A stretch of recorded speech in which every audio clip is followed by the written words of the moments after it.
Hello, ladies and gentlemen, chess friends out there in the universe. I want to discuss the Albin Counter Gambit, which is slightly dubious in reputation, but I think it is a great surprise weapon uh, when you have the black pieces to play against the Queen's Gambit. Let's look at it. At first, we're going to look at it from black's perspective, of course, and this is why I have the board switched. And as I usually do when showing an opening, I like to show a miniature because usually the miniature just allows you to see what happens when, in this case, black gets exactly what he's looking for in the opening. So this game is from a German simultaneous exhibition in 1900. The white player is No Name, and this was against the world champion at the time, Emanuel Lasker, with the black pieces. So let's see how Lasker handled the black pieces here. The game started d4, d5, c4. And in order to get the Albin counter gambit, c4 has to be played. e5. And the Albin counter gambit, just so you know, is named after a player named Adolf Albin, an Austrian master. Uh, and he practiced it pretty, with success in the latter 19th century. And so it would fall into a Queen's Gambit decline category, but nowadays it's considered kind of speculative and dubious because Black doesn't really get the full compensation for his pawn deficit. This has been shown through years and years of practice. But however, humans are playing each other, and black does get practical chances. And another benefit is that since it is rarely played, it gives a lot of opportunity for original play. Like I said, it is a good surprise weapon, and so we're gonna look at that. But if, for instance, the opponent plays knight f3, then you pretty much can't do it.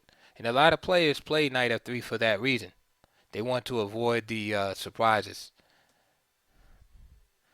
What other surprise can occur after c4 that people have to deal with is Queen's Gambit accepted. Um, and also after this move, you play c4 right away. You might have to face that, which we'll discuss at another time. So knight f3 is often a way to avoid a lot of trouble. Of course, it gives black easier road to equality. This move right here is the tried and true method of really pressuring black in the queen's pawn games. Alright, so e5 played by Lasker. Here's the gambit. What's being gambited? The pawn right here on e5. So he gives it up. So now black is officially down a pawn. And he utilizes a tempo, so he doesn't even gain time here. What does black have as compensation? Now, I mentioned that black doesn't have enough compensation, but he has some. What does black gain? Well, by advancing the d pawn, black creates a wedge in the white position, and it makes it difficult for white to, for instance, develop his pieces in a calm manner. As you can see, the c3 square is blocked. Therefore, this knight must go here, and it creates some problems for development with the white pieces. For example, e3 looks pretty natural, but then black can equalize immediately, right? After bishop b2, bishop b4 check, bishop d2 takes, and let's say, for example, this is an old trap called the Albin trap, by the way. D takes e3, bishop takes b4, and after e takes f2 check, white is lost. After king e2, queen will drop, And after king e2, take, and you make a knight instead of a queen, because the knight will check. And if rook g1, and you win the queen again. So you can see some of the difficulties that this pawn on d4 immediately confronts white with in the position. In this game, the player with the white pieces developed logically. Knight f3, just putting pressure on the pawn. Knight c6. And here, e4 was played, which is playable, but not the best move, of course. And Lasker stepped it up by offering to open lines with f6. So e6. So this move is played by a lot of beginning players, figuring that the f6 pawn will just block the knight's development. But in reality, you're just giving black a tempo here. He just develops his piece with the tempo. Bishop takes e6. And restores material equality at the same time. So now, before, black was down a pawn, but he had a little bit of compensation since he had this wedge in the position. Now he just has the pawn back and the wedge.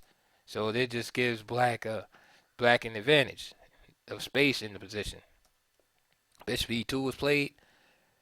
Bishop c5. Lasker just solidifies the pawn. Of course, he could have played bishop b4. Check. a3 with the obvious intent of playing b4. a5. Shutting that idea down. b3. Knight g e7. And we see that black's development is fluid and natural. And of course, black is better. And we can still see the problems white has in developing. So this is the general spirit of the Albin Counter Gambit. Is while white is trying to overcome his problems in developing, black sets his forces in motion and gets his pieces very active and begins to attack white. Knight g6. And already you can see this square is available since this bishop is no longer on c1. Castle, castle, queen c2.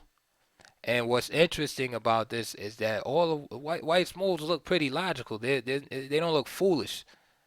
But that wedge in the position is something else. Knight f4. And note the attack beginning. As we see these pieces off to the side here on the queen side. And so this wedge is really having a big effect. It's very important in this opening. So knight e1. And now Lasker finds a very powerful move. Idea with knight e1 is probably to try to trade that knight off to e3. But Lasker finds a very powerful move. f5.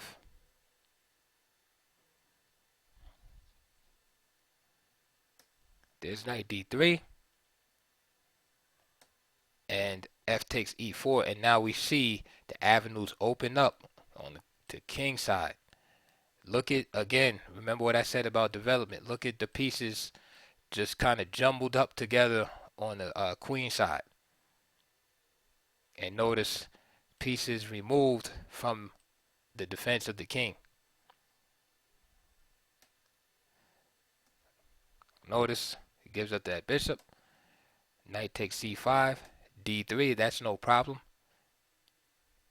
Now black has a nice mobile pawn center. d3, bishop takes d3, e takes d3, hitting the queen. That pawn is still annoying. Queen d2, and now This pawn is like a bone in the throat of white. Now we got queen g5 just threatening mate. Of course, there's no way to stop it now, as this piece is also threatened and mate is threatened. So for instance, f3, then this queen takes c5, and if g3, and knight e2 check first, and then the queen, you have the knight e2 check, then I don't know, I'm trying to think of a move. Yeah, king g2 for instance. Then this move is kind of rough. Can't really take. After king takes here and queen h5. So he gives up the queen, and the game is pretty much over for all intents and purposes. I'll just go through it real quick. Knight takes e6, queen h6, knight f8, rook takes f8, knight c3, queen d2, rook a2, knight d4. Nice tactics at the end right here by Lasker. Bishop a1, revealing his discovered attack on the queen. Knight e2, check. Good move, because if this knight captures here on e2, then the a2 rook is on prise.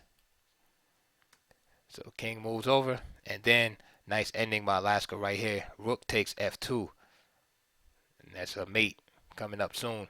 For instance, if rook takes here, then simply captures right here. So black resigned. Okay, so that's the basic spirit of the Albin Counter Gambit there. So now let's go back and look at knight f3 here, and hold on, sorry about that, lost my place here in my notes. So after d4, knight f3, knight c6, instead of a move like e4, which is like an old school move, there's many. Knight g3 for instance, excuse me, knight b3 for instance, and all designed to gang up on this pawn on this wedge here, because that is really the crux of the black's position. So I'll just show you real quick. So for instance, knight bd2,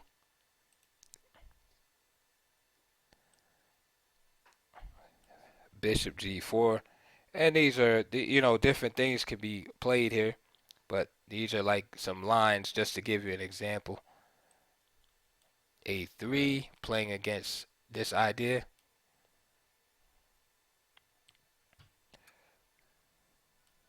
Queen e7, h3, bishop takes, knight takes, castle, and we've seen here queen d3, also bishop f4 can be played. Knight takes f5, and for instance queen f5, knight d7, knight d4, g6, queen c2, bishop g7, knight f3, knight c5, and then finally e3. And we see black's initiative is worth less than the pawn. So we see in this position, again, this is just a sample line, we see in this position that although black is pretty active, he's still down a pawn, and eventually white is going to consolidate the position and then just be up a pawn. And this is how many of these games end up, and this is why you don't really see the Albin too often. Again, it's a nice surprise weapon, at the lower levels. And I'm going to show you a game by Alexander Morozevich, maybe a couple of games by him, as he tried to revive this opening in the late 90s and 2000s from the black side. So stay tuned. And again, if you like this video, please comment, like, and subscribe because that gives me encouragement. So I'll see you guys on the next one.